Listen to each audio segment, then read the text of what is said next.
What's going on, everybody? What's up, y'all? I'm Greg. I'm Elise. Welcome back to another episode of Love and Marriage, Pillow Talk with the Pinos. So today's going to be a special episode. You guys already know our story, so instead of it just being Love and Marriage, Pillow Talk with the Pinos, we're doing Pillow Talk with the Haynes, Toya and Ronnie. Before we get into that, we're going to go ahead and run that intro.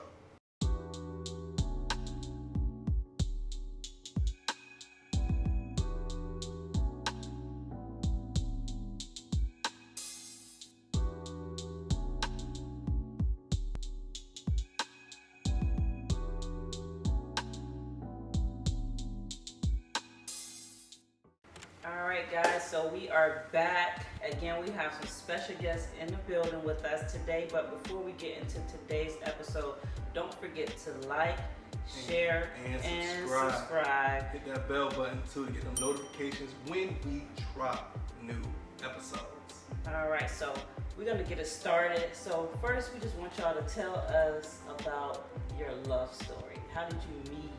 How did you get here to be engaged to get married? Yeah. So, was it 2013? 2013. I actually just moved here from Pennsylvania.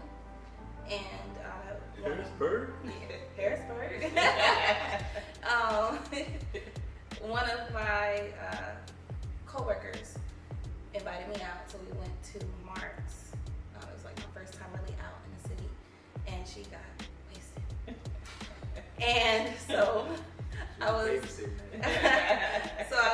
at the bar with her, trying to just make sure she's all right. Yeah. And I looked at the corner of my eye, and here he was talking to a group of other people, friends. Was he clean shaven at that time? He was clean. No, I actually had hair at that time. Yeah, he had hair. I enjoyed my lineup for a second. And so we made eye contact, and then he came over, talked to me, said, I remember the first thing he said was like, so you got your hands full. Like, yeah. And then, then we exchanged information and we stepped away. One of the things that like impressed me so much about that night is, again, she was kind of new to the city too. Mm-hmm.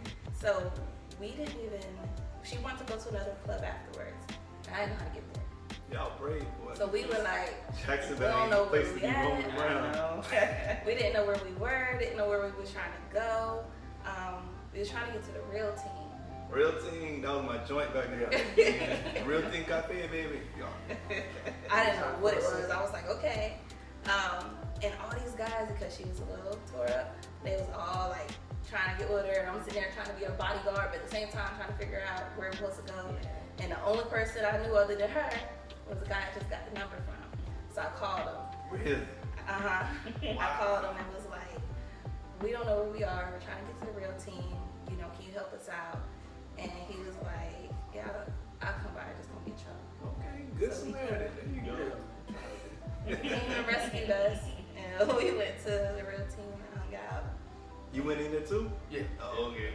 Oh man, that's a follow up. Yeah. And he dropped us off afterwards at the car. Yeah. Rest is history. Rest is history. All right, cool. So y'all been kicking it ever since, huh? Mm-hmm. That's what's up, man. That's what's up. Hey, our Facebook story, you know, they already know. And I don't know if I told you, but yeah, we just, she messaged me, or I messaged her on Facebook, but she added me, you know, because she was trying to be nosy, see who I am and stuff like that. But I saw him on a friend's page, and I was like, oh man, he looks kind of handsome. So I went and was like scoping out on his page, and I friend requested him, and then he messaged me, and that's kind of how we started initially talking. Yeah. So, Ronnie, so from Mark's, you know, scooping her off her feet at Mark's, saving her, you know, saving the day. How did you get to the point from that to knowing that this is the woman that you want to spend the rest of your life with, man? Mentality was different from what I had come across before. She was more open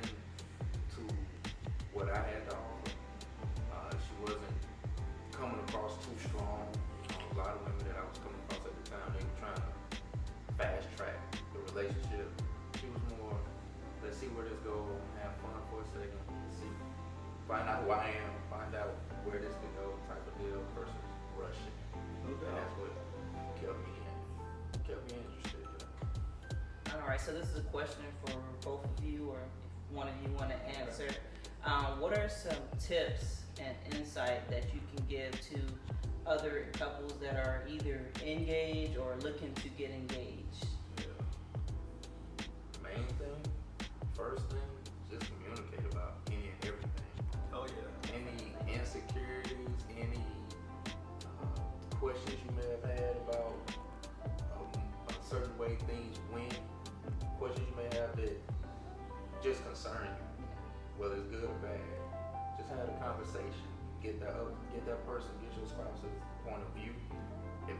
You still may not agree to it, but at least you understand where they're coming from, and you can move on from there. It's deep, bro. Yeah. That's what when we first got together, I was big on like just communication, and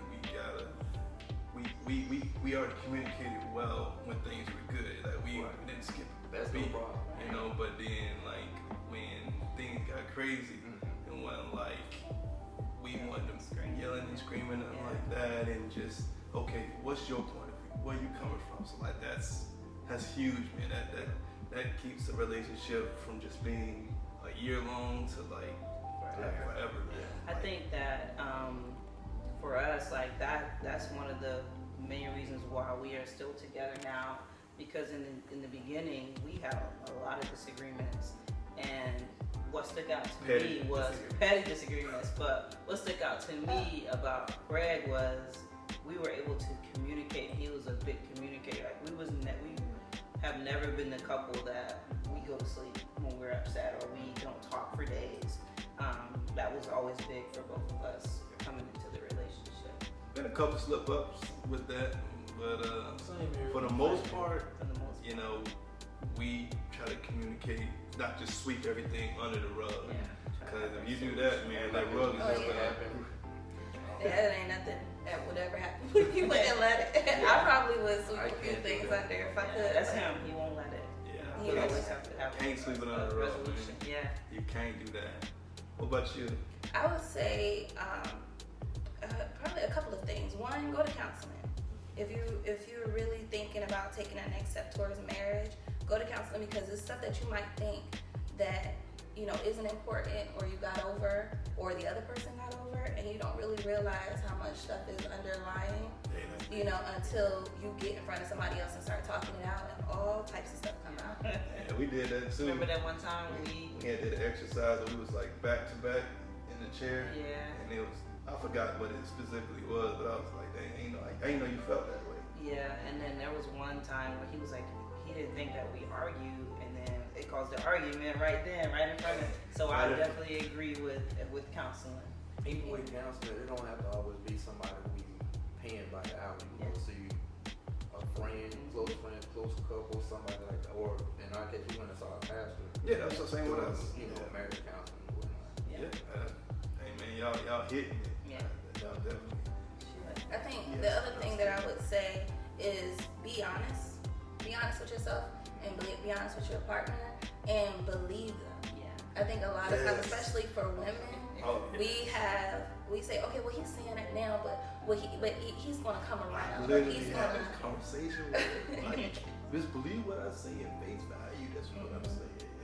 Yeah. It'll eliminate a lot of problems, and it'll also stop you from, I would say, I guess, making a long-term investment in something that you're really not invested in. Yeah, definitely. First-hand experience with that, man. Just be honest with each other, and that goes a long way. Instead of just like you said, just wasting your time, and money. Yeah, I've been through 2 weddings. This is my last one, and so ain't having no more. She's it. So yeah, like, and that spend money on the first wedding is like, for what not? Where did that go to? But but yeah, be honest, that's huge. That is huge. That's huge. Y'all hitting me? What y'all rehearsing this or something? We've been through it. Yeah. I remember. So So y'all know who, you know, she used to, we used to be co-workers. We used to be co-workers. She sat right across from me, and this is my road dog right here. So, you know, we went to other departments and whatnot. And she's not only our friend, but, you know, they're our clients too. We're doing their wedding photography. So yeah, it's gonna be dope, man. Check out the engagement. Check out the engagement. Matter of fact, let me go ahead and put them on right now, because these jumps is fire. Yeah. So I know my man's right here. He owns his own truck, right? Yes. And so you basically, is your own business too, or just a truck? Yeah. So you on the road, what? How often you on the road? At the most 2 weeks. So that's pretty significant though. Yeah. So how is that like? How is that long distance traveling like? What aspect? As far as how hard is it, like, even though you don't have a long distance relationship, but how is it being away, you know, from your woman? Yeah. You know, and how is it for you having him away from you? You know, I'd say that first day is initially hard because you're almost saying goodbye, and you don't want to. I don't personally like saying goodbye. I'll say I'll see you later. That's my thing. He When never I was a says teenager. goodbye. Really? Yeah. I see never you heard like of- you going down the streets and I've stuff. never heard him say goodbye to anybody. wow. So Okay. but that is what it is. I try to keep myself busy. I don't try to take time off on the road. I try to keep myself busy so that mentally I'm not focused on, okay, I'm away from home. Now I can just focus on work, or I make work at that time the priority, and I just keep moving. My day to day is wake up, have breakfast, get rolling. At night, go get myself together, have something to eat, go to bed. And that'd be my routine. But I try to make sure I communicate with her, which I'm glad is something that we established before I got on the road. We try to talk every morning. If we can't, we'll text throughout the day. Yeah. Stay in touch. Some type of communication. Yeah. I don't want to go a day or two without her hearing from me. To just touch bases. What's going on at the house? What's Yeah. going on with Sanaya? You know, just find out stay in touch with what's going on at home as much as I can. What about for you? Yeah. For me, it was a harder adjustment for me initially because he had done trucking before we were together. So this was something he picked back up and went further. But for me, it was a big adjustment because I had already had in my mindset what my household was going to look like, and him being gone 2 weeks, you know, at a time was not part of that picture. So I had to wrap my mind around that. Yeah. Initially, I think it was challenging because we still had the same expectations for our relationship, which was not realistic. Like, we're not gonna have that same level of passion. We're not gonna have that same level of connectivity. We could still have it, but it's gonna take on a different approach. So we had to go past that hump. Today, like now, we're actually pretty good. You know, we know what to expect now. So it's like you said, on that first day that he's gone, it's kind of rough because we don't want to say goodbye. We want to, you know, we miss each other. Do you say goodbye? I do say bye. Oh, okay. I do. But he never will. How you? Oh, go ahead. I thought you did. Go ahead. No, so, and then it's just like him just staying busy, which isn't hard. I have an 11-year-old daughter who is active in sports and school, and then I work a full-time job. So, I mean, life is busy already. So, just stay busy. We talk every morning. We get in the car. We're on the phone every morning. Y'all be texting and driving, huh? No, we talk. Talk on the phone Don't throughout the text and day. drive. Like on my lunch break, we might text or something, and then in the evening we'll touch base. And sometimes we stay on the phone until we fall asleep. But it works out. And when he's home, we just make use of the time that we have together. Y'all find yourself like overcompensating, like when he gets home, like the time, like try to make up for lost time or anything like that. I do in some ways. I try to make sure we go out. If we have even a spare time to just sit at home on the couch and watch a movie, this is what we're gonna do. Yeah. Even a small thing. I He does do a lot. Like I noticed, like if he's home, he'll make sure that he takes my daughter to take our daughter to the bus stop in the morning, so I don't have he tries to help me out with my normal routine, so I get a little bit of a break. Like if he's home, I try to make it like that's our time, our family time. That's important, man. We can definitely relate to that long distance because in the beginning of our relationship, it was like it was a few months. I was in Tampa, she was here in Jacksonville, and we try to. Well, we did talk every day. We talked every single day on the phone, text, and everything like that. And then when I would come here, and visit, it was like no choice for me. I try to overcompensate, I should say. Try to overcompensate because I was like, man, I'm only gonna be here for 2 days. Yeah. You know what I'm saying? So it was like for me, like I didn't want to leave. I used to be sitting in the car like, I gotta go back to Tampa now, and it's like, but that was tough. But I was like, man, I'm gonna go ahead and move to Jacksonville, man. As long as this life it's not life for me, but I can tell like that's why we wanted to speak with you guys and talk with you guys on our show, because like when we did our engagements, I was like, man, these they got a really nice, great relationship, and she would always speak highly of you at work, man. It was like she thought the word of it, you know what I'm saying? The love was evident. It was real. Yeah.